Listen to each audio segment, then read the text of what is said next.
uh, Darci's Corner. So it's I don't know, it's 4:30 in the morning. I just finished my route a little bit ago, and it's Sunday this month, or today, and I used to go to church on Sundays and teach Sunday school, and lots of times once a month they have, it's called Fast and Testimony, and so anybody can get up for that 40-minute period of time and just say whatever is kind of in their head about religion and Christ and stuff. And so I got up quite frequently and shared my experiences and the things that I'd seen and like the things that I was watching. It wasn't like a report card or anything. It was just like, look, I know that this principle's true because I did this, and look, somebody helped me fix my car that week. Like, wasn't that wonderful? You know, that's the kind of thing you share. Anybody can go and share. Anyway, it's called Bearing Your Testimony. And you share life observations that you've had that have kind of helped you understand your religion better and your faith. And I mean, obviously,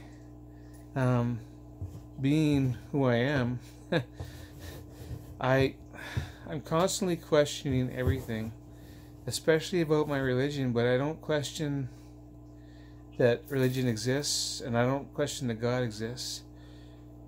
I do question whether or not we're always following the right path that we're supposed to follow. But anyway, by the by, I'm just, I'm always asking myself the question why. And the more I ramble on about this, the less likely I am to share it. But sometimes when I say stuff like that, it helps me to share these things. Like, religion for me was always a strange thing, I guess, because I always wondered what was true or not.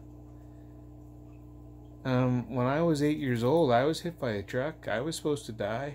And I'm still here.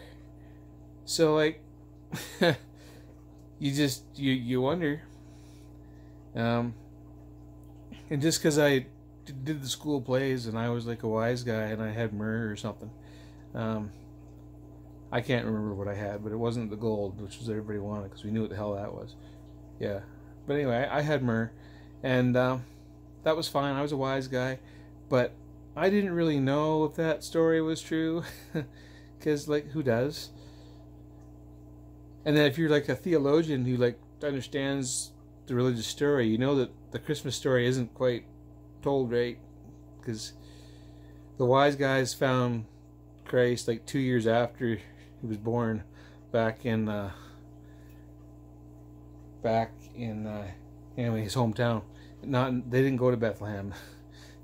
Yeah, they went back to Nazareth. That's where the wise guys caught up with Jesus and gave his parents the gifts. But that doesn't matter. What does matter is that I wasn't really sure, and so I questioned. And then, like, eventually one day I came across Church of Jesus Christ Latter-day Saints, and one thing led to another, and I kind of became a member. But I still, I always questioned the gender roles that were laid out in the church, and why that was such, the emphasis on that was so, like, intense, right? Because it doesn't allow, the rules don't allow for people like me to exist really in a way that they can handle. Okay, they're scared to leave me alone in a room with women, because you never know what might happen. Okay? And yet I am a woman. They're not scared to leave me in a room full of men. And I'm not,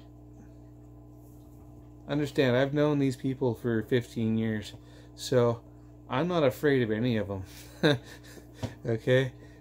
I'm not going to hurt anybody, and I'm very confident that nobody there is going to try and hurt me. So I'm not scared of these people. Because I shouldn't be. And if some of them are scared of me, that's just really unfortunate.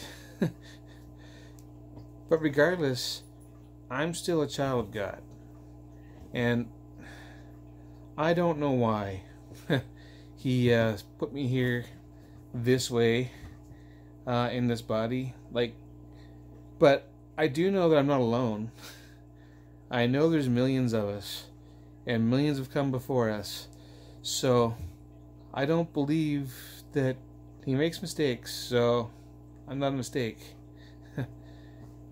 For some reason, He wanted me in the wrong body. I don't know why. For some reason, He wants others of us who are similar to myself to not want to be in either body. Like, it's the spectrum in the trans community, and the intersex community also is quite wide, actually. People are all over that scale. Well, none of those people are mistakes. Okay? I don't know why they are that way, but I do believe that the Lord wants them that way. That's what I believe. I can't prove it. I can't disprove it. But if there is a supreme intelligence organizing things, He did that for a reason. Or it did that for a reason. Or she did that for a reason. I mean, I haven't been there yet. So, just assuming that part is true, there's a supreme intelligence controlling things, at least a little bit. Let's just assume that these millions of different people are not mistakes. They're there for a reason. They're there on purpose. And there's nothing wrong with any of them. Like, there's nothing wrong with being trans. There's nothing wrong with being non-binary. There's nothing wrong with being cis and straight. Like, those are all perfectly fine ways to be, and we can all get along just fine, and we don't have to be afraid of each other. So, anyway, that's what's been going through my mind the last little bit, because, you know, I miss bearing my testimony, and I can't do that no more. I still have one. I guess I just share it in different ways now. Anyway, talk to y'all later. Have a good one.